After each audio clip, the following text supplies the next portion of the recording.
En direct et en public, Midi en France est au Salon de l'Agriculture. Depuis la plus grande ferme de France, Vincent Ferniaud, ses chroniqueurs et ses invités s'intéressent aujourd'hui à la Bretagne, un pays entre terre et mer, au littoral unique. Et pour commencer la semaine, Vincent, un petit bonjour en breton, ça donne quoi? C'est moi qui dois dire bonjour en breton. Alors oui, je l'ai appris effectivement. Chez moi, je dis bonjour, je dis Kunyaman. Kunyaman, c'est ma façon de dire bonjour en Bretagne, moi. Mais non, nous avons le spécialiste avec nous, c'est Yann Kefelec, que je vous demande d'applaudir d'ailleurs. Yann, toi tu es vraiment bretonnant, pas comme moi. Comment est-ce qu'on dit bonjour en breton? On ne dit pas buenos dias, on ne dit pas guten tag, on ne dit pas good morning, on ne dit pas bonjour en breton. Ça n'est même pas poli de dire bonjour en breton. On peut dire kunyaman, on peut dire krampus éventuellement. On dit plutôt démat, on dit alors où vas-tu, qu'est-ce que tu deviens, mais on ne souhaite pas le bonjour.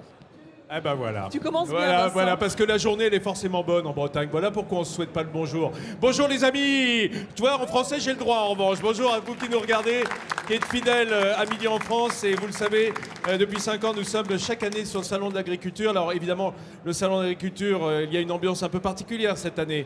On a tous été très attristés, très touchés de la situation, de la crise de l'agriculture française. On a vu des agriculteurs français pleurer. Et quand on voit des agriculteurs pleurer, c'est comme si on voyait son père pleurer. Voilà, c'est contre nature. On démarre aujourd'hui avec la Bretagne et un grand invité face à Yann Kefelec, Jacques Weber, qui nous fait l'amitié d'être avec nous aujourd'hui. Bonjour Jacques. Bonjour. Tu es là vraiment parce que tu aimes ta Bretagne. Ah oui, je suis fou amoureux de la Bretagne depuis mon enfance. Et puis mon héros, et Yann le connaît, il a écrit un livre magnifique dessus, c'est Tabarly.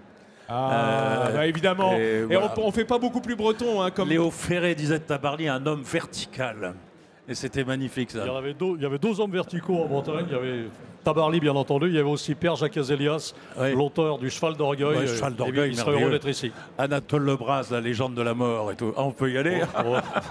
C'est parti, on va vous laisser l'émission, messieurs, bien entendu. Alors, j'ai pensé à toi, Jacques, ce matin. Je sais que c'est un peu ta Madeleine de Proust. Oh, je t'ai fait réchauffer un petit coup kunyaman. régime. Parce que j'ai quoi repris du poids, mais là je craque. Alors là, t'es mal barré. On va Parce que en Bretagne, c'est très difficile de résister. Ah là, c'est terrible. Bon, allez, je le prends à Tu la sais main. quoi? Voilà. On va t'apporter une serviette parce que... Ah, voilà. Ça y est, il a dit voilà. Ah, je pars. Ah ben voilà. C'est Autant là. de beurre que de lait, que de... Hein, c'est ça, Mais hein, que de comme sucre. disait ma Et du grand-mère, ça sucre. peut pas faire grossir, il y a que du beurre et du sucre. Voilà. De toute Donc, manière, tu l'as pas voilà. mangé, il suffit de le regarder pour prendre un kilo. C'est terrible. Mes amis, voilà, nous sommes en Bretagne, vous l'avez compris, pour ce lundi de démarrage du Salon de l'Agriculture pour Midi en France. Voilà, cette Bretagne que vous connaissez. J'ai envie de dire, on vous a mis la carte, mais franchement, y a-t-il encore un Français qui ne sache pas où est la Bretagne? C'est pas très difficile. C'est un peu ce pic, cette péninsule dans l'Atlantique. Non, je parle au plus grand Cyrano de tous les temps. Hein, la Bretagne, c'est peut-être ça qui t'a inspiré en Bretagne. C'est le côté Ouais, non, cyranien. mais par contre, il y a une chose que les gens savent oublient, c'est que c'est la seule, je dis pas de conneries, je crois, c'est la seule partie celte de la France. Ça n'est pas latin. Tout le reste de la France est latin, et c'est pour ça qu'il y a un caractère beaucoup mieux trempé, beaucoup plus fort, beaucoup plus vertical. en Bretagne, Regarde le dans Yann tout le en reste de la face. France. Jacques, formidable, mais je pense que si on dit aux Basques qu'ils sont des latins, Ah, les Basques, ils vont vaguement... C'est vrai, t'as raison, oui, t'as raison. Non, les Basques Les ne sont que Celtes Basques. sont pas celtes, en tout cas, les Basques. Ah messieurs, débat d'exégète. En attendant, laissez-moi vous parler du dispositif exceptionnel. Vous le savez, on installe nos caméras et nos meilleurs spécialistes ici au sein de l'agriculture. En plateau avec moi, Guillaume Crouzet, qui va aujourd'hui un peu officier en gastronomie. Hein, puisque moi, je suis Un quart de sang breton, un quart de sang malouin. pas mal. Saint-Malo, je revendique. Et tu vas manger à ma place, c'est formidable. Nathalie Schrein-Guirma qui va nous parler de l'innovation en agriculture. Cette année en particulier, vous le savez, on le fait toute l'année, hein, de mettre en avant les régions. On est vraiment la vitrine des régions à Midi en France. On aime montrer ce qu'il y a de nouveau, d'intéressant, de beau. Et nous avons nos deux spécialistes des animaux. Notre vétérinaire Hélène Gâteau, qui sera là où ça se passe, sur les concours, sur les concours de beauté. Toi, tu en fais partie, Hélène, bien entendu. Et nous avons Églantine Éveillé aussi, qui ira nous montrer tous les animaux. Alors vous dites pourquoi deux? Eh bien parce qu'il y a tellement d'animaux sur le salon qu'il fallait bien deux spécialistes pour nous montrer toute cette diversité animale de la production agricole française. Donc nous les aurons pendant tout le salon, voilà, débasés, comme on dit, c'est-à-dire en balade au milieu des animaux, des plus beaux animaux de France. Plus beaux animaux de France dont on fait partie, bien entendu. Aujourd'hui, nous avons la chance d'avoir avec nous deux spécialistes extrêmement gourmands de la Bretagne, hein, parce qu'on ne peut pas parler Bretagne sans avoir cette gourmandise. Et vous verrez que sur le plateau, on aura énormément de spécialités qui seront autour de nous. Ça va être très difficile de ne pas craquer, Jacques. Très dur. C'est déjà très dur. Guillaume, parle-nous un petit peu en chiffres. Donne-nous quelques chiffres, quelques pistes sur l'agriculture bretonne. Écoute, elle est plus que légitime. D'abord, du fait du territoire qui est extrêmement vaste, 1,6 million d'hectares consacrés aux cultures, soit presque les 2/3 du territoire régional. Alors, c'est une grande région céréalière, avec notamment du blé, du maïs, de l'orge, tout ça dans l'ordre. La première région de pêche de France et aussi de l'élevage, du porc, de la volaille, un poulet français sur 3. Et c'est la première région légumière nationale, plus de 4000 exploitations de légumes, en tête de la production, le chou-fleur et la tomate. Voilà, cette fameuse région de l'agroalimentaire, merci Guillaume, la première région de l'agroalimentaire en France, hein, bien entendu, c'est la Bretagne. D'ailleurs, quand on va de Rennes à Brest par la 4 voies, il y a des entreprises qui émaillent évidemment tout ce territoire, qui sont en fait le maillon final de cette production agricole bretonne qui est tellement vivace. Et ça nous fait encore plus mal de penser que les agriculteurs souffrent en Bretagne parce que ce soit la filière porcine, vous le savez, vous suivez l'actualité, que ce soit la filière laitière, on va en parler au cours de l'émission, que ce soit les légumes, première agriculture légumière de France, première pêche de France. Vraiment, la Bretagne a une place extraordinaire, Yann, dans le territoire agricole français. Elle a bien du mérite d'avoir une place extraordinaire avec les difficultés qu'elle traverse aujourd'hui. C'est aussi pour ça d'ailleurs qu'on est à Midi en France, et j'imagine que Jacques Weber ne me contredira pas. C'est pour soutenir la paysannerie bretonne et la paysannerie française dans son ensemble, dans ce combat extrêmement douloureux. C'est pas simplement festif quand on parle dans l'agriculture en France et en Bretagne. Actuellement, c'est une véritable détresse qu'ils traversent. Alors tu as raison Yann, et notamment dans la filière porcine. Alors nous, on le dit toute l'année, vous savez que je m'en prive pas, on aime le cochon. Et on mange du cochon breton, du beau cochon breton. Et on va retrouver dans le salon Hélène Gâteau, qui a été justement au-devant de ces races de l'Ouest. Hein, Hélène, tu as trouvé des beaux cochons. Oui, effectivement, Vincent. Alors, on va parler de la filière porcine en Bretagne, mais d'une filière porcine particulière, celle des races locales, des races à petits effectifs, qui sont élevées en extérieur et non pas en bâtiment de façon industrielle. C'est ça qui me plaît ici. Et je suis justement avec Michel, qui est président du syndicat de la race du porc blanc de l'Ouest. Et on est ici, Michel, sur le ring porcin, car en ce moment, eh bien, a lieu un concours. Oh, il a une bonne tête. Il a une bonne tête, hein, cette truie, c'est une jolie truie. Quels sont les truies qui sont présentées là en concours ? C'est des animaux qui sont des animaux reproducteurs. Donc c'est très important d'avoir un standard de race et de respecter le standard de race. Donc elles sont notées sur plusieurs critères, comme le nombre de tétines, la descente du jambon, l'allure générale de l'animal, pour qu'il soit bien dans la race. Et l'on regarde aussi la ligne de dos, hein, Michel, ainsi que la présence d'épis, comme on peut avoir des épis dans les cheveux. Là, vous voyez, il y a un épi ici, et ça fait partie aussi du critère de cette race. Alors ça, c'est une race, le porc blanc de l'Ouest, qu'on ne retrouve pas, hein, en élevage industriel. On est d'accord, Michel ? C'est essentiellement des toutes petites structures qui ont une démarche de production, de transformation et de vente, puisque on fait surtout de la vente directe avec nous. Donc en fait, c'est des éleveurs qui ont 3 métiers, producteurs, transformateurs et vendeurs. C'est ce qu'on appelle véritablement le circuit court, et c'est ce que vous mettez en avant, Michel. C'est grâce à ça qu'on arrive à avoir un revenu. Donc oui, on a un lien fort avec le consommateur et on comprend ses attentes. Alors, derrière vous, nous sommes avec Thierry et son fils Thomas. Alors Thierry, vous êtes aussi éleveur de porc blanc de l'Ouest. Thomas, c'est votre fils, 2 générations. Les jeunes sont de plus en plus nombreux à se lancer dans ce type d'élevage, hein, des filières avec des animaux à race à petits effectifs. C'est important pour vous ? Oui, c'est important. Il faut garder cette chose. Voilà. Les gens ne connaissent pas toutes ces races locales. Quand elles viennent au salon, elles sont contentes parce que apparemment, ils n'ont jamais vu ça. Mais j'ai plus de voix parce qu'il fait froid. Et mon fils, ça fait 7 ans qu'il vient. Et il est arrivé ici, il n'était pas plus haut que les chariots. Et il a bien mangé du porc blanc de l'Ouest, vous voyez. Alors justement, regardez, là, on va aller voir la truie, parce qu'on a une truie qui a des petits porcelets qui ont à peu près 3 semaines. Les portées de chaque truie de porc blanc de l'Ouest, elles ont à peu près combien de cochons? Alors, autant de tétines, autant de petits. Donc on a Ça, c'est 5 pratique. fois 2, on peut avoir 10... Vous faites le calcul, vous avez par exemple, si elle a 14 tétines, vous avez 28 petits à l'année, sur une truie. Vous multipliez par 10 truies, 280. Donc après, il faut savoir valoriser son produit. Alors du circuit court, de la vente directe, de l'engraissement de porcelets.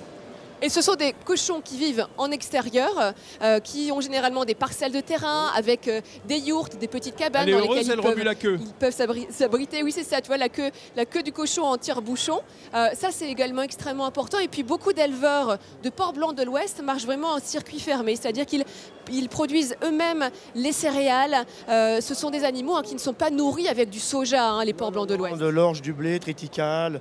Nous, chez nous en Normandie, pommes, verdure. Voilà. Et des sous-produits laitiers également, puisqu'il y a également cette symbiose entre les différents élevages. Et puis, bien écoutez, on va souhaiter bonne chance à votre fils Thomas pour la suite, qui va reprendre peut-être votre exploitation plus tard. Merci en tout cas. Merci Hélène. Alors bien entendu, tu l'as souligné, ceux qui sont en circuit court, qui trouvent des solutions, vendent bien mieux leur production que ceux qui font de l'élevage plus intensif. Mais il faut que tout le monde vive de cette industrie porcine. D'ailleurs, regardez, j'ai été chercher une andouille de Guéméné. Ah bah oui, parce que le cochon, ça veut dire quelque chose en Bretagne, avec de belles spécialités. Jacques, tu aimes l'andouille? Oui. Oui, j'adore l'andouille. J'adore l'andouille. Bien sûr, et il connaît bien son boulot. Voilà, on en goûtera tout à l'heure, vous avez vu sur le plateau, bien entendu. Mais pour l'instant, nous allons suivre Guillaume Crouzet, qui va nous emmener dans des lieux, Dans le des Nord lieux idylliques. Finistère, figure-toi, Ouais. dans un endroit Très, magnifique. très bel endroit. Dans son dictionnaire amoureux de la Bretagne, Yann Kefelec dit de la Bretagne que c'est le pays du vent, le pays des partants. C'est bien là où je vous emmène, c'est exactement ça. C'est la sœur jumelle de la Pointe du Raz que tout le monde connaît. C'est la Pointe du Vent. Elles sont reliées entre elles. C'est à 40 km à peu près de Douarnenez. Elles sont reliées entre elles par quoi? Eh bien par cette baie des Trépassés, dont on dit que le sable est tellement blanc que c'est parce que elle est mêlée, ce sable est mêlé avec les ossements des naufragés qui se sont trouvés là-bas. Alors, Il y a du Stevenson. Une Bretagne de légende, on y va tout de suite. Surplombant l'immense baie des Trépassés, voici la Pointe du Vent. Moins connue que sa voisine, la touristique Pointe du Raz, elle offre un véritable retour aux sources et des paysages bruts et sauvages. Ah, c'est assez extraordinaire, c'est très sauvage, très vierge, très authentique. On se ressource à chaque fois qu'on vient ici. La mer, les vagues, le vent, le soleil, on revit. Pour Bernard, notre guide, ce spectacle est toujours aussi saisissant. On est vraiment à la pointe du Finistère, c'est vraiment l'air du grand large que l'on respire, un air iodé, un air à l'odeur d'algues qui nous revivifie complètement, quoi. En réalité, ici, les éléments naturels font la loi. Le vent est impitoyable et certains lui ont même trouvé une utilité. Les agriculteurs venaient ici à la pointe où c'était très venté, de façon à remuer leur blé pour séparer le grain du son. Les agriculteurs disaient « on ne va pas à la pointe du vent, on va au vent, on va vanner ». C'est justement en plein vent, face à l'océan, qu'a été construite cette magnifique chapelle du XVIIe siècle, la chapelle Saint-Thé. Accrochée à la falaise, surplombant d'immenses précipices, elle veille sur ces eaux capricieuses. Il existe d'ailleurs une légende à ce sujet. La cloche qui se situe sur le clocheton au-dessus de la chapelle, selon la légende, a pour mission de prévenir les marins qui naviguent au large de la pointe du Vent et de la pointe du Raz, pour les prévenir du danger que représentent les écueils de cette côte. Un splendide maître-autel en bois se tient dans la nef. Et c'est à l'abri du dieu Éole que le spectacle continue grâce à l'exceptionnel travail de restauration d'une association locale. Les sentiers de la Pointe du Vent sont autant d'invitations au recueillement et à la contemplation de la nature. Alors, j'ai vu à la fin du sujet l'œil de Jacques qui frisait, parce que cette chapelle du 17e, ça lui rappelle quelque chose. Il y a une autre chapelle du 17e, Sainte-Anne de Fouesnant. Il s'est passé quelque chose pour vous en Bretagne, Jacques? Ça sent le dossier, là. Alors Bah, tout simplement, j'ai décidé de me marier, enfin de me remarier, parce que j'avais pas eu le temps de me marier à l'église 10 ans avant. Donc d'un seul coup, je dis tiens, ça serait bien de se marier, mais en Bretagne, dans une chapelle bretonne. C'est important de se marier avec la l'église, même femme. Hein. Ouais. Donc on s'est En remarié une seconde fois. 91, donc. Voilà, et c'était une pure merveille parce qu'en plus c'était un curé fou qui a accepté des textes complètement incroyables, anti-religieux dans la chapelle. Enfin, ça y allait sec. Il y avait les bignoux, les cornemuses, les crêpes à la sortie. Enfin, tout était là. Jacques, quand on se marie en Bretagne, il vaut mieux se marier à l'église, sinon ça jase. Hein. Ça jase beaucoup. Ah, oui. ça jase terriblement. Hein. Les traditions, ça a du bon en Bretagne. Hein. Moi aussi, je me suis marié en Bretagne d'ailleurs. Yann Sur le Blavet, à côté de Lorient, dans la belle famille de ma femme. Il y avait un bagadou qui nous attendait à la sortie et toutes sortes de spécialités. Traduis, s'il te plaît, bagadou, pour nos amis de Montauban. Alors, bagadou, les bagadous, bagadous, le bagad et les bagadous, ce sont les formations folkloriques bretonnes, la cornemuse, la bombarde. Ils chantent chaque année au Festival interceltique de Lorient et tout le monde les apprécie partout. Dans le monde entier. Et que tu présentes d'ailleurs, on t'y retrouve chaque année. Quand je suis invité, je le présente et je le fais avec bonheur. Sur France 3, hein, je vous le signale au passage. En fait, tu partages ton temps entre Midi en France et les interceltiques. Hein, Et de temps en temps, je fais tout de même une escale par ma table de travail et par ma feuille blanche pour venir à bout de mes romans. Merci. Alors, mes chers amis, puisque nous sommes en Bretagne, je vous le disais, première pêche de France. Hein, le plus gros tonnage passe par la Bretagne. Donc, il était normal que je vous montrasse quelques poissons, hein, comme on dit chez nous. Et j'ai Julien Dubreuil qui est avec moi. Voilà, qui est biologiste et spécialiste de la pêche en Bretagne.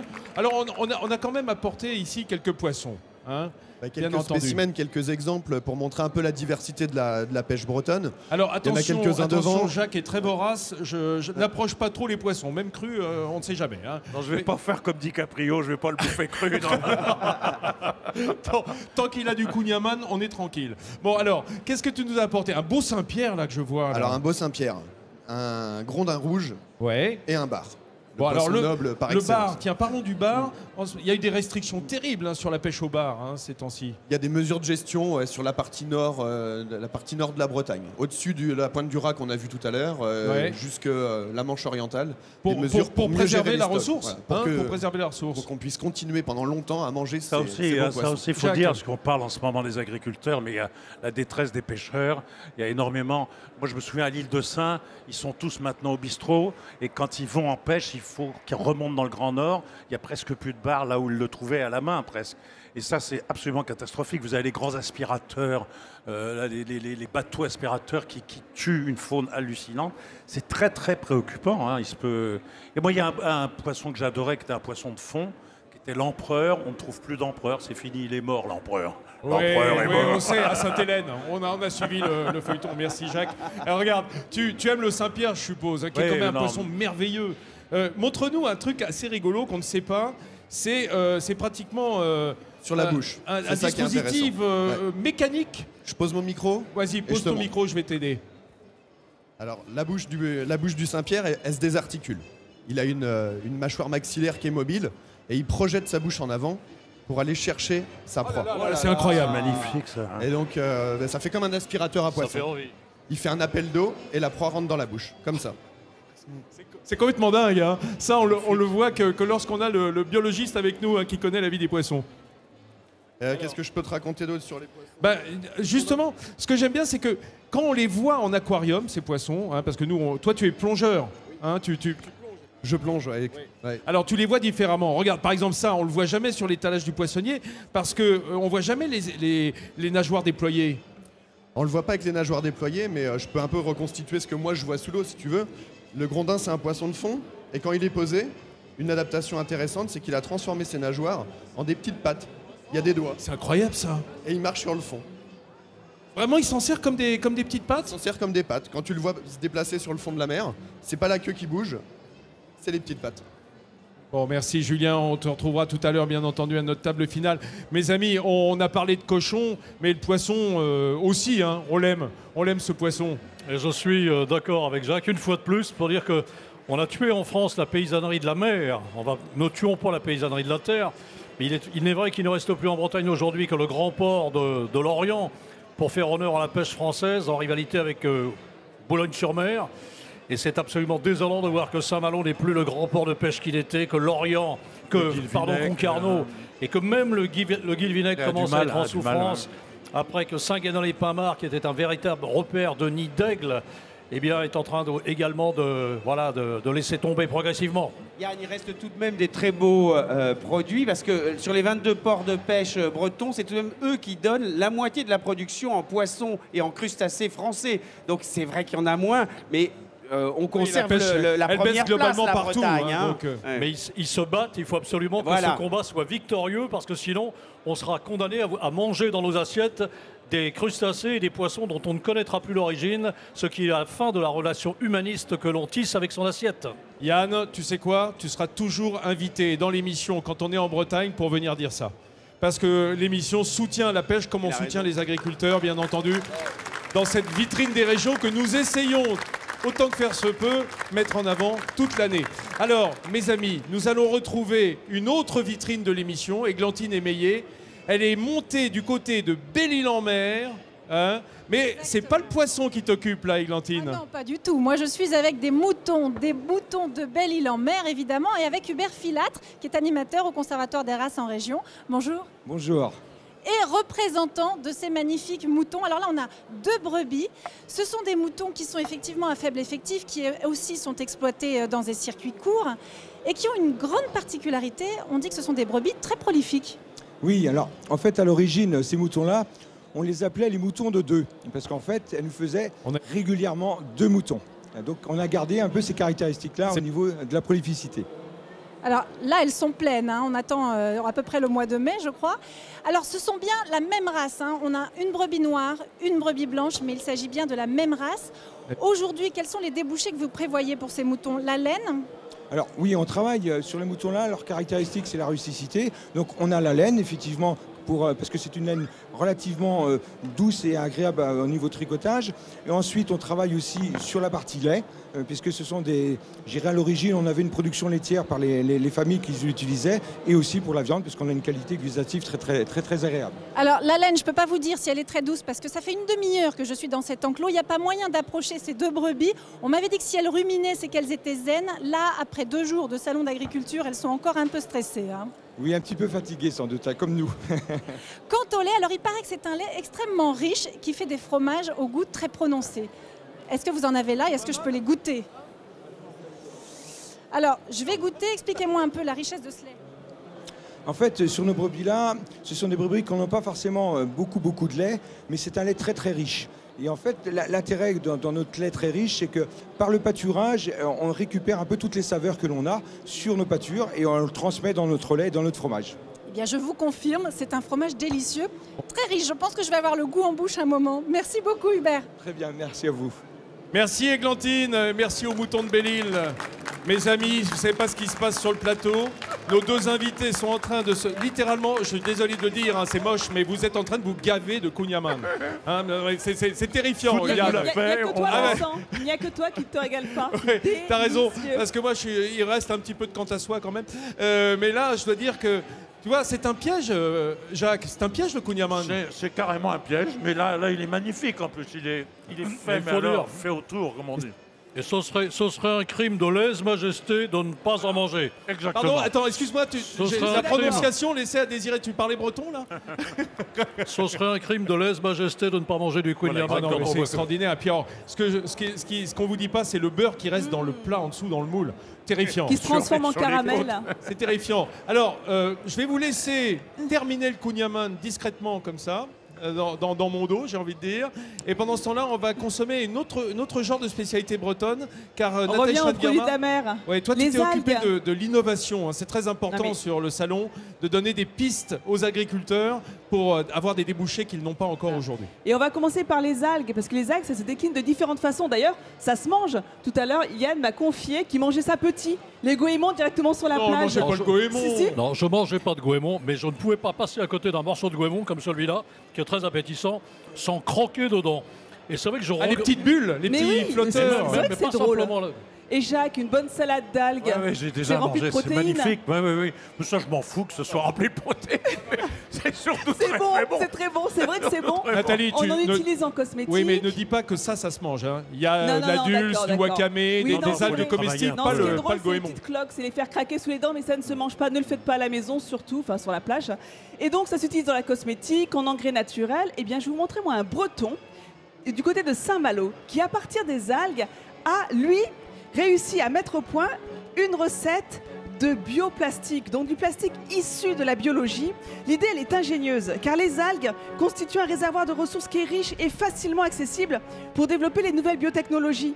Et notre petite entreprise bretonne cultive les algues parce qu'elle souhaite préserver la biodiversité. Après avoir vérifié qu'elles ne contiennent pas de métaux lourds, ça c'est le travail des biologistes que vous voyez à l'image, eh bien on va transformer ces algues en granules pour les industriels de la plasturgie et ainsi remplacer le plastique à base de c'est pétrole. génial, c'est génial. C'est génial. Et on peut faire n'importe quelle sorte d'objet. Et pour ceux qui en douteraient, les amis, j'ai des objets en plateau pour vous montrer. Regardez par exemple, vous avez tous un gobelet devant vous. Oui, pour vous montrer enfin, que nous, ça a on a les des mêmes verres. propriétés Ah, voilà. que le plastique à base de pétrole. C'est bien dur, c'est bien rigide. Et un autre produit qui est assez étonnant, les amis, c'est ça. Ça, Qu'est-ce que c'est? je vais vous épater. Ceci est une algue. C'est Quoi, une clé USB. Une clé USB Voilà. en algues? Ben, regarde le support. À base d'algues, du plastique 100% à base d'algues. Et donc, est-ce qu'ils font des emballages alimentaires, des Alors- boîtes, des- Alors pas encore, ils y sont, c'est en phase de développement, c'est Ouais. presque finalisé parce qu'au niveau de l'alimentaire, ils se sont rendus compte que l'algue au contact des produits humides avait tendance à se décomposer sur le long terme. Donc ils sont en Et à train de reprendre mettre... l'humidité, en fait. Exactement. Et ils sont en train de mettre en place une laque végétale pour imperméabiliser tous ces matériaux. Je trouve ça vraiment assez impressionnant et mieux encore. Il y a une école de l'algue qui a été créée en Bretagne pour montrer que c'est vraiment une filière qui est en pleine croissance. Mais- Ça vous parle, ça, une école de l'algue? Et alors, le jour où on parlera breton dans cette école de l'algue, elle sera au top. Hein. Mais en tout cas, c'est effectivement un peu dommage qu'un gobelet en plastique redevienne liquide à force, à force d'être utilisé, mais c'est très spectaculaire. Et donc, du coup, ça se décompose au bout de 12 semaines, contrairement à du plastique au pétrole, à base de pétrole, qui mettrait 500 ans. 500 ans, un sac plastique? Exactement. Le problème, c'est de savoir s'ils arrivent à retraiter ce qu'on appelle les algues vertes, là. C'est les algues poison. Oui, Parce que ça là, aussi, c'est les ça algues brunes, disparaît. effectivement. Ça C'est aussi, vrai. ça fout le camp, ça C'est aussi, vrai. ça disparaît, ça aussi, il faut en parler. Vous avez raison. Par contre, les algues vertes prolifèrent de plus en plus, on ne sait pas comment s'en Comment les débarrasser. utiliser. Alors Je suis d'accord peut-être avec qu'il y a vous. peut-être moyen de les retraiter, je sais C'est pas. vrai. Mais tu verras que bientôt, on fera des cultures d'algues pour faire du bioplastique. C'est-à-dire que ça donnera du travail à des gens, à des producteurs, peut-être, Espérons que ça fasse en autre chose que aquaculture. du plastique, Mais ce que vient de nous dire Nathalie, finalement extrêmement important avec ce produit, c'est que c'est la première matière plastique vraiment biodégradable. Exactement. On fait quand À même des base sacs plastiques d'algues. à base de fécule de De pommes de plantes. terre aussi ou de maïs. Là, c'est à base- tu Là, t'en on trouves parle de du plus en- goémon, là, on parle des algues. Oui, On tu est as pas- raison. Mais la Regardez-moi, patate en Yann. Bretagne, c'est important aussi. Yann, est-ce que je vous fais peur? Oh là! Là, je suis en train de porter des lunettes connectées. Toujours pour améliorer la gestion des exploitations. Regardez comment ça marche en image. C'est assez étonnant quand même, cette innovation. C'est du côté de Rennes.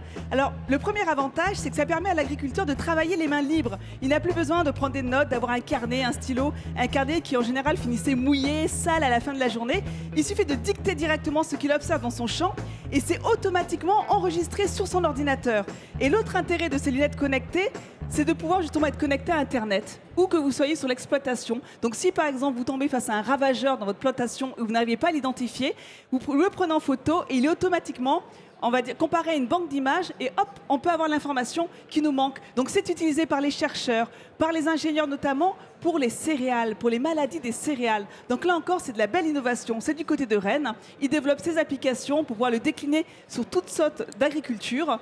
Donc c'est important et donc cette semaine c'est ce que je vais vous montrer, ces innovations dans le monde agricole. Car quand on pense à l'agriculture, on le voit toujours sous le prisme de la tradition alors que c'est un secteur qui est à la pointe de la nouvelle technologie. Nathalie, toi aussi, tu es à la pointe, merci. On dirait une héroïne de Marvel Comics avec tes lunettes Cyclope connectées. et Cyclope dans X-Men. Absolument, je te remercie de le signaler. Voilà, notre émission Midi en France que vous connaissez, voilà, c'est pour vous dire que nous aussi on s'occupe d'être connectés au monde qui nous entoure, parce que si on est connecté, c'est parce que les régions régions sont connectées. C'est parce que les régions sont à la pointe de l'innovation et qu'on est la vitrine de ces régions. Mes amis, vous avez remarqué peut-être sur la table que nous avons des verres de lait. Alors, cette table, elle vous fait penser à quoi? C'est un peu la péninsule, c'est un peu la Bretagne, cette table. Et c'est normal que, moi qui suis à la pointe du Raz, là, j'ai du Finistère Nord, Yann Kefelec, et dans le Finistère Sud, Jacques Weber. C'est respecté, hein? C'est bien vos régions de prédilection. Oui, c'est devenu, parce que moi, avant, c'était les Côtes du Nord. Mais maintenant, c'est le Finistère Sud. Voilà, t'es passé au Sud. Alors, je vous ai mis des verres de lait parce qu'il faut soutenir la filière laitière en Bretagne. Et c'est bon, le lait. C'est bon le lait, il y a eu trop de lobbying contre les produits à base de lait de vache. Moi j'aime ça, je le prouve. Cul sec, on a impressionné Vincent, bravo. Je suis reparti là. Je suis reparti pour un tour. Alors on va retrouver justement Hélène Gâteau, notre vétérinaire, qui est quelque part dans le salon, avec on va dire une belle productrice de lait, hein, je crois. Et alors, tu sais, Vincent, comme j'aime vous faire vivre les événements sur le Salon de l'Agriculture, et bien là, on est au cœur de l'événement, puisque nous sommes sur le ring de présentation avec un concours général agricole qui vient de se terminer, et en l'occurrence, le concours d'une vache qui s'appelle la Jersiaise. Jersiaise, pourquoi? Parce qu'elle vient de l'île de Jersey. Elle a été amenée par bateau, par les émigrants de l'île qui avaient besoin de lait sur le bateau pour se nourrir, et puis ensuite, elle a conquis tout l'ouest de la France, les Pays de la Loire et la Bretagne et la Normandie. Le concours vient de se terminer. Je suis avec Bernard, qui est éleveur de vaches jersiaises. Et vous étiez un des premiers, en 1979, un des pionniers dans cet élevage. Oui, effectivement. J'ai commencé en 1979 à commencer avec 13 vaches et de race jersiaise. Dans le département, c'est vrai que les éleveurs se comptaient sur une main, tout simplement. Alors, quelles sont les qualités? Elle est belle, bien évidemment. Première qualité, qualité esthétique.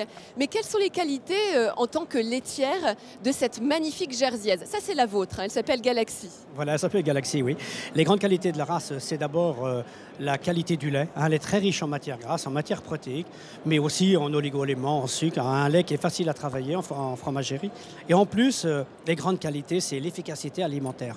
C'est-à-dire qu'en fait, c'est une vache qui a besoin de 30% d'alimentation en moins pour produire quasiment autant de lait que d'autres races de vaches. Et le lait qui est extrêmement riche, pour 1 litre de lait de jersiaise, eh bien, vous allez produire 25% de fromage en plus. Donc, c'est un rendement fromager qui est extrêmement important. Oui, tout à fait. Elle est très intéressante au niveau des fromagers, dû à la qualité de son lait. Et il n'y a pas que la matière grasse et produits, il y a les sucres, les vitamines, les sels minéraux. Et en plus de ça, cette race, c'est qu'elle donne aussi une certaine quantité. C'est bien pour ça qu'elle est la deuxième au niveau mondial des laitières. Alors au niveau mondial, elle est deuxième. Au niveau de la France, elle n'est pas encore deuxième, loin de là. Ça reste une race à petit effectif, mais qui est en train de croître avec vraiment une grande force, puisqu'elle a une croissance à 2 chiffres chaque année. Je la trouve magnifique, cette vache. Et derrière, sur le podium, eh bien, vous avez la gagnante du concours général agricole, la plus belle jersiaise 2016, qui appartient à Stéphane, l'éleveur. Voilà, bravo en tout cas. Merci Bernard de nous avoir présenté cette magnifique race. Elle est très très belle. En plus, elle est très belle.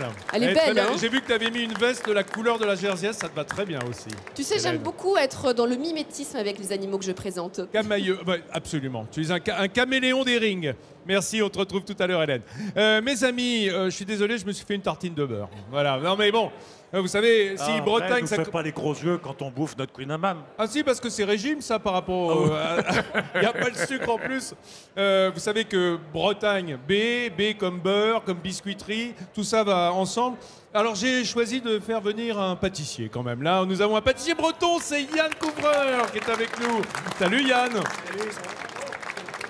Alors Yann, je l'adore. C'est un immense pâtissier, vous l'avez peut-être connu. D'abord, c'est un beau garçon. Enfin, moi, je ne suis pas très sensible, mais je sais qu'autour du plateau, il y a eu déjà des hauts et des bas. C'est sympa. Ça te gêne un peu, hein? Non, ça va. Alors, mais ils sont beaux, les Bretons, c'est pour ça.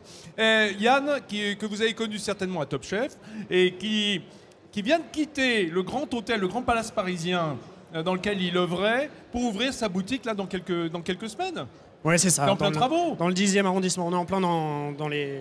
On n'essuie pas encore les plates, mais pas loin. Oh là là là là là, qu'est-ce que tu m'as apporté. Alors, la Bretagne, je disais, c'est le beurre, hein, bien entendu. Et c'est la première transformation de cette industrie laitière que l'on connaît tous, le beurre salé. Le beurre salé, c'est ce qui a fait des générations de pâtissiers en Bretagne. C'est un peu le point de départ de la pâtisserie bretonne. De toute façon, tout est part du beurre salé, demi-sel. Et après, on rajoute. Tu as raison de dire farine, demi-sel, sucre, mais- parce qu'on oublie qu'à l'origine, le beurre salé, il était beaucoup plus salé. C'était vraiment le conservateur, hein, Yann Kefelec. Bon, j'ai toujours pensé que le beurre était demi-sel, même quand il était complètement salé, qu'il n'y avait aucune différence. Mais c'est vrai qu'on met du sel partout en Bretagne, y compris dans les caramels, qui sont à la fois sucrés et salés, et c'est une merveille. C'est pas notre ami qui... Bah, c'est normal, et c'est pour ça, d'ailleurs, je ne sais pas si Guillaume est dans le coin. Attendez, on va lui lancer un défi. Parce que s'il y a un truc qui existe en Bretagne, c'est le beurre. En revanche, s'il y a un truc qui est super rare, c'est le fromage. Et je vais essayer... Guillaume, tu nous entends? Où est-ce que tu es? Eh oui, je suis, figure-toi, dans le pavillon des régions, exactement au pavillon 7, dans le hall des régions. Oh là et là. tu me disais qu'on ne peut pas trouver de fromage en Ça y est. Bretagne. Ah non, tu Eh m'as bien, eu, là. Tu as eu tort. Là, tu m'as eu. T'as Regarde. trouvé du fromage breton? Oui, figure-toi que Incroyable. Gurvan fabrique de la tome. D'où vient cette tome, Gurvan? Où est-ce que vous la fabriquez? Alors la tome de Ruisse est fabriquée à Sarzeau, dans le golfe du Morbihan, parc naturel régional. Alors regarde, c'est absolument délicieux parce que je l'ai goûté tout à l'heure. on veut C'est pas extrêmement regarder, on veut goûter. fruité. Alors ça, je vais vous en rapporter. Est-ce Vous que allez tu es... pouvoir le goûter. Excuse-moi, est-ce que tu es sûr que Gurvan est breton? Parce non, que non, ça se Gurvan voit est pas breton, tellement. regarde sa tenue. Écoute, Gurvan, je vais vous demander, qu'a dit votre grand-mère? Parce que tu as tout de même un petit peu raison, le fromage fermier au lait cru comme celui-ci, c'est pas si courant que ça. Qu'est-ce qu'a dit votre grand-mère quand vous lui avez dit que vous alliez faire du fromage? Alors Nona Le Bihan, ma grand-mère, m'a dit, quand j'ai commencé à faire du fromage, elle m'a dit, tu vas faire du lerbrain. Et le lerbrain, c'est du lait pourri en breton. Alors je peux vous dire que c'est pas du tout du lait pourri, c'est délicieux. C'est excellent. Je vais vous rapporter ça dans un instant avec quelques surprises Mais en on va supplément. goûter ça. Quelques surprises en supplément parce que juste en face, venez avec moi. J'ai trouvé une biscuiterie parce que c'est son voisin de stand, mais c'est également son voisin sur la presqu'île de Ruise.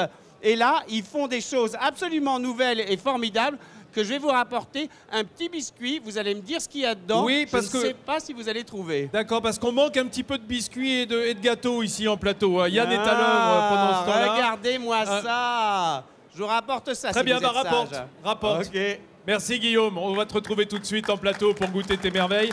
Alors, et juste un mot pour vous dire, oui, s'il n'y a pas de fromage en Bretagne, c'est qu'il y avait tellement de sel accessible, de sel marin, qu'on n'avait pas besoin de faire fermenter le lait pour le conserver. Il suffisait de faire du beurre et de mettre du sel dedans. Et donc, tout le lait passait en beurre, hein, Yann. Mais les grands maîtres beurriers bretons, dont le béninois finistérien David Agba-Magbo, disent que le premier des fromages en Bretagne, c'est le beurre. Qu'on ne se rend pas compte que le beurre est un grand fromage, que c'est le roi des fromages. Il Voilà. l'est en Bretagne. Parce qu'il y a des ferments lactiques. Yann, pendant ce temps-là, Yann Couvreur, il est en train de faire son millefeuille et je vois que Jacques Weber reluque carrément. C'est vraiment, je sais pas où tu es au courant. Ma pâtisserie préférée, c'est le millefeuille. Mais non. Et là, je vois que c'est une interprétation légère.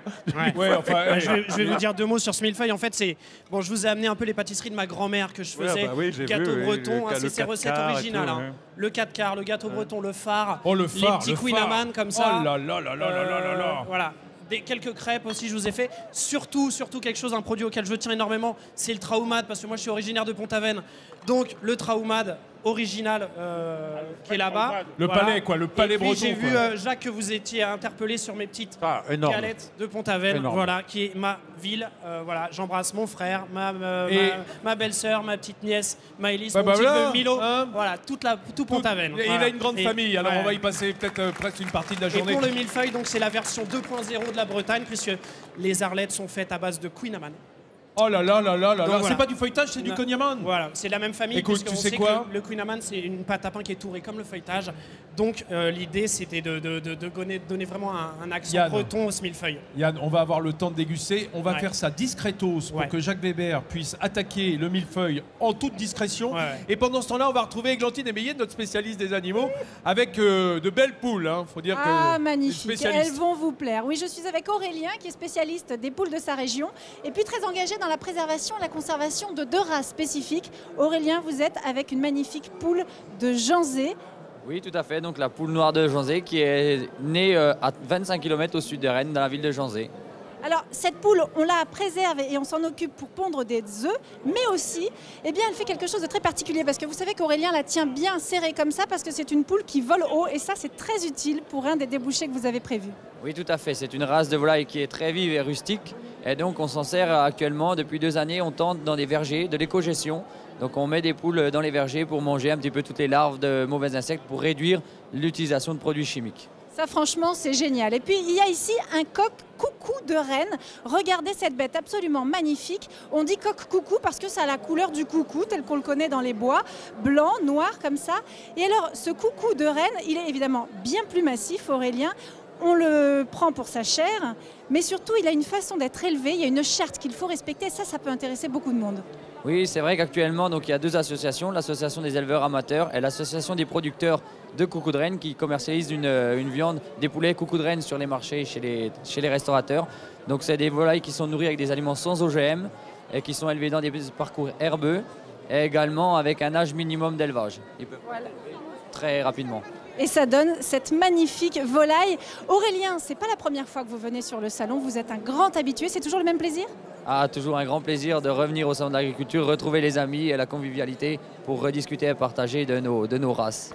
Très convivial parce que je ne vous cache pas qu'ils dorment tous dans un local par là où ils sont une soixantaine. En tout cas, c'est un plaisir pour nous aussi. Merci beaucoup Aurélien.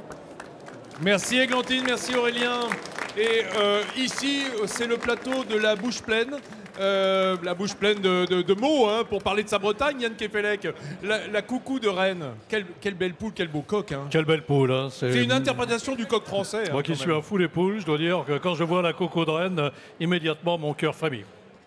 Oh, t'es trop fort. Non, au débeauté, comme ça, entre deux galettes, je trouve que vraiment tu fais honneur à ton nom et à ta profession. Voilà, d'écrivain. Vraiment, tu racontes des histoires comme personne. Alors, mes amis, ce qui est terrible ici, et Jacques ne dira pas le contraire, c'est qu'au fur et à mesure, le plateau est envahi de spécialités bretonnes qui sont l'excellence de la pâtisserie, de l'agriculture bretonne. Et c'est très difficile de résister, hein, de ne pas taper au fur et à mesure. Je peux pas dire le contraire. Ah bah non, je peux pas. Vincent, moi je constate qu'au fur et à mesure, il y a de moins en moins de mini Kungaman devant Jacques.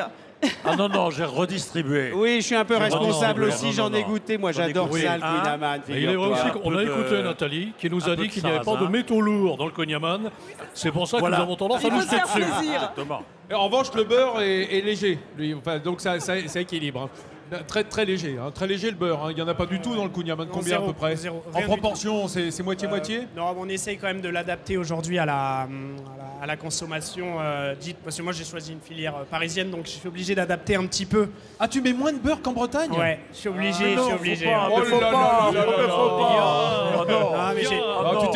Tu t'es laissé gagner par la capitale, c'est pas bien. Retourne un peu sur tes terres d'origine. Mais c'est vrai que on allège un petit peu à Paris, ouais.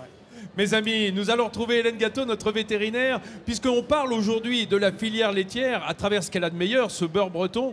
Eh bien, Hélène, je crois que tu as retrouvé une vieille amie de l'émission que l'on avait déjà présentée. Oui, ça va être un petit peu toute la semaine, Vincent. On va retourner à la rencontre d'éleveurs que l'on a déjà vus dans Midi en France pour savoir ce qu'ils sont devenus. Et en l'occurrence, eh bien là, c'est l'Armoricaine que je vous présente aujourd'hui avec Christophe Cabaret, un éleveur que l'on connaît dans Midi en France. Et vous voyez, ça y est, je suis déjà allongée, assise dans le foin, dans la paille. Je ne sais pas comment on va terminer la semaine, mais en tout cas, les éleveurs sont toujours très heureux de nous accueillir, très heureux de nous retrouver, et nous aussi. Hélène, oui, excuse-moi, notre producteur est un peu inquiet parce qu'il voit que tu as de la paille dans les cheveux. Tu t'es allongée ou... Non. Alors, Christophe a une histoire un peu particulière, car au départ, Christophe était aide-soignant. Et puis un jour, je vais te tutoyer, parce qu'on se connaît, hein, donc on va se tutoyer. Un jour, tu as trouvé que tu n'avais plus assez de temps à donner à tes patients au cours de ton ancien métier. Donc tu as décidé de changer de voie et de devenir éleveur. D'où est venue cette volonté d'aller dans l'élevage? De rencontrer des voisins, en fait, d'observer les agriculteurs qui étaient autour de moi, où j'habitais avant. Et puis de là est venue la passion, l'envie de soigner des vaches, quoi, de prendre des vaches. Alors, pas n'importe quelle vache, car tu as choisi en Bretagne de rester auprès de races à petits effectifs, de races qui représentent vraiment la région. En l'occurrence, l'Armoricaine, avec sa robe rouge, ses cornes, vous voyez, qui vont vers l'avant en croissant. C'est une vache qui est une vache plutôt laitière, allaitante. Quel est son... C'est une vache qui a les deux capacités, en fait. Elle est laitière et viande. Elle fait les deux. Alors, tu es installé depuis 6 ans maintenant. On dit qu'en général, il faut 5 ans pour savoir si l'exploitation est viable, si elle va perdurer. Où en es-tu concrètement aujourd'hui? Là, aujourd'hui, j'arrive à un rythme de croisière, donc c'est impeccable. C'était les objectifs que je m'étais fixés. Et du coup, c'est bien.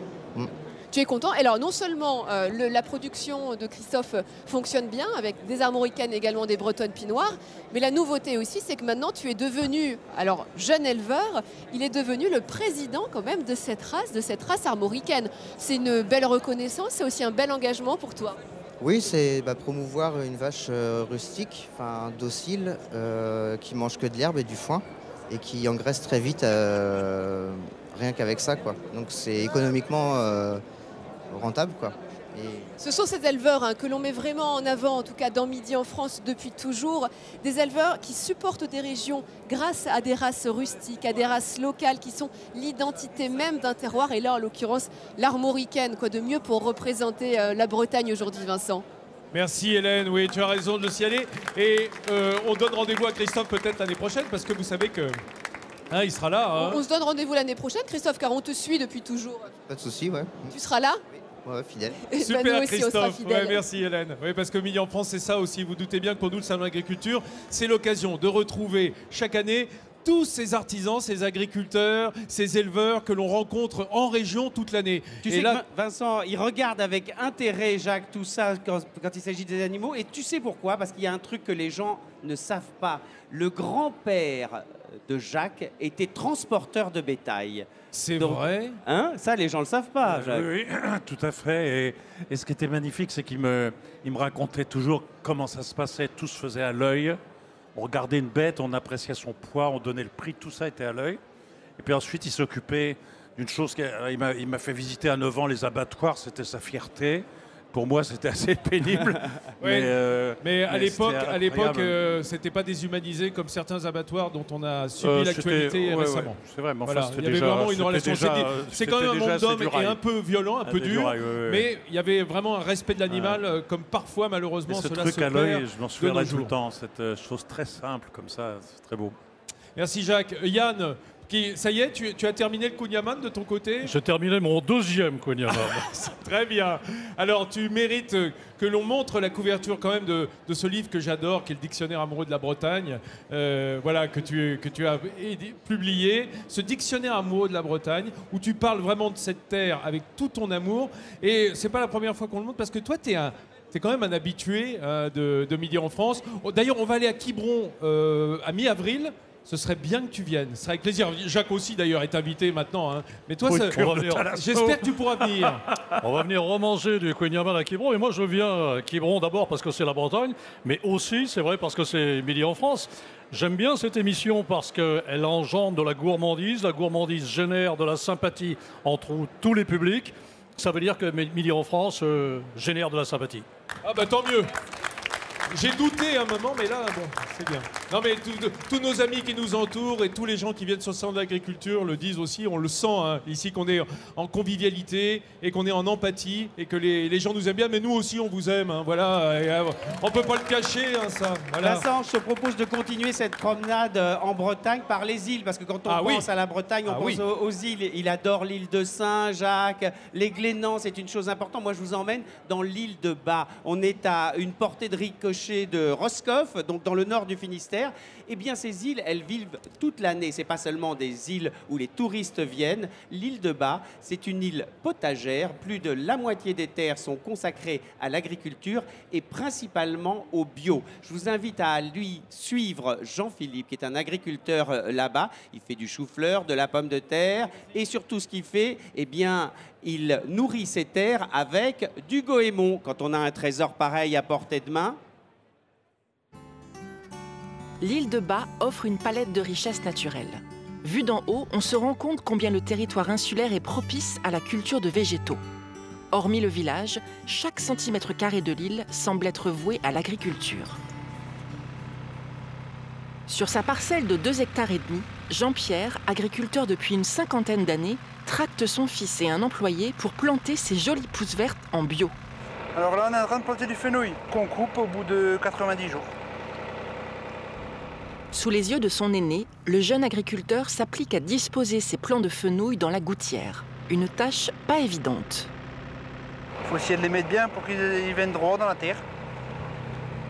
Afin de pallier les erreurs de la mécanique, les agriculteurs doivent peaufiner leur ouvrage de manière traditionnelle, c'est-à-dire à la main. Faut pas avoir peur de se baisser là, parce que la terre elle est basse. La terre est basse, mais Jean-Pierre ne courbe pas l'échine pour rien. Il est certain que ses efforts vont lui permettre de faire de belles récoltes. Il n'y a pas de pierre, il n'y a rien du tout, hein. C'est des bonnes terres. Hein. Des terres tellement fertiles que l'on peut faire pousser ici une grande variété de légumes. On fait pousser des choux-fleurs, des pommes de terre, du fenouil, des oignons, des échalotes, des radis, des navets. C'est pas mal, ouais. Il y a du boulot sur tout ça. Bas, une terre agricole au milieu de la mer et une île riche de ses cultures. Ah là là là là, oui, le bio, cette belle agriculture bio qui est aussi un débouché pour l'agriculture bretonne. Et nous avons une autre amie de Midi en France qui nous rejoint, c'est Marie-Laure. Une invitée surprise. Marie-Laure Augry. Comment ça va, Marie-Laure? Très bien. Je suis pas étonné de te retrouver là parce que tu es toujours sur le front, toi aussi. Voilà. Et puis on va prendre ta succession vers 14h30 pour votre Génial. Télé-Vous qui sera diffusée demain soir. On va parler de la crise de l'élevage vue à travers le traitement médiatique. Voilà. Je dirais que l'on ressent ici partout sur le salon, mais nous on veut montrer que le meilleur. Toi tu vas t'attaquer à des problèmes plus sérieux, je veux dire. Non, mais pas à travers le meilleur aussi. Ouais, à travers le meilleur. Bah, de toute façon, c'est notre seule façon de valoriser notre agriculture française. Et c'est important.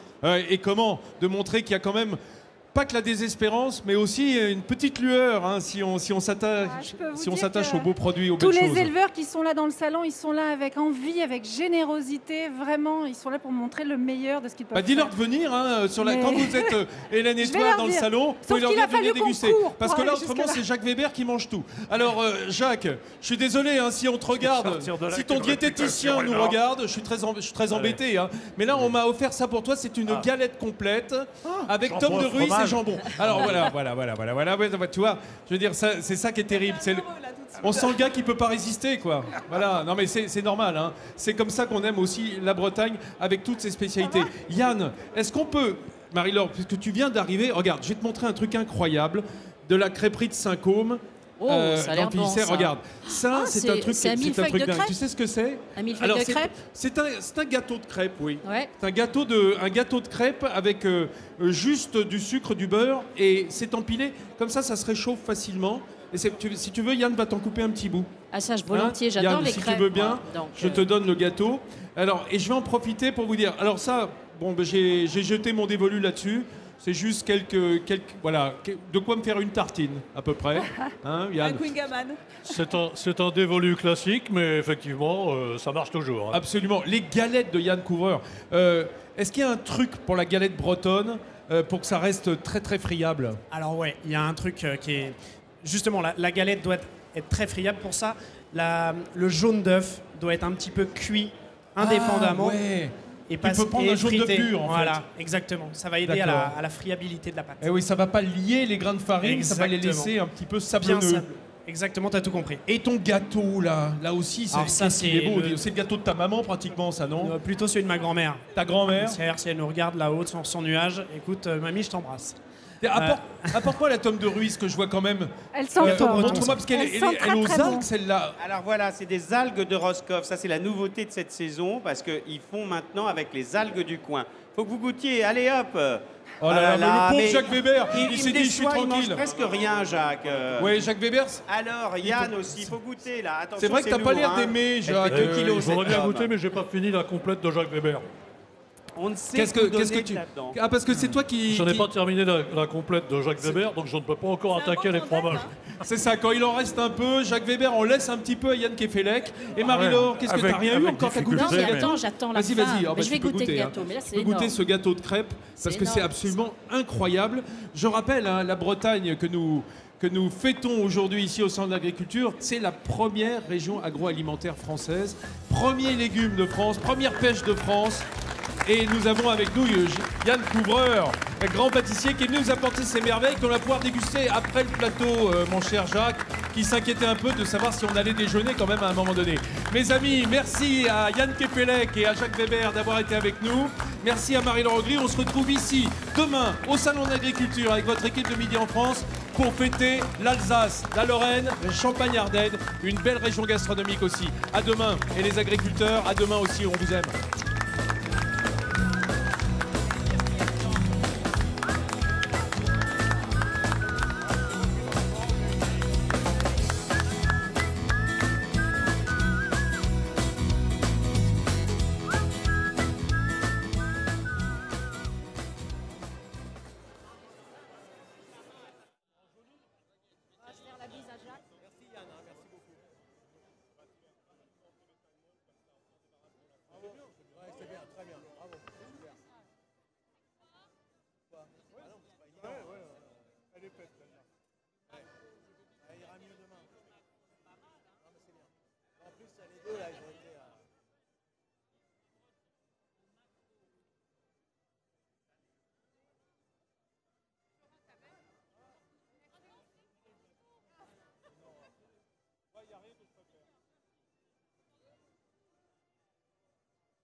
Mesdames et messieurs, je vais vous demander de rester 5 minutes.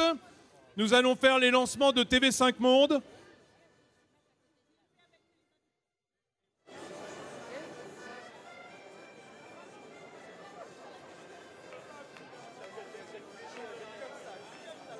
Ça va, Hélène? C'est lui qui m'a dit. Bye.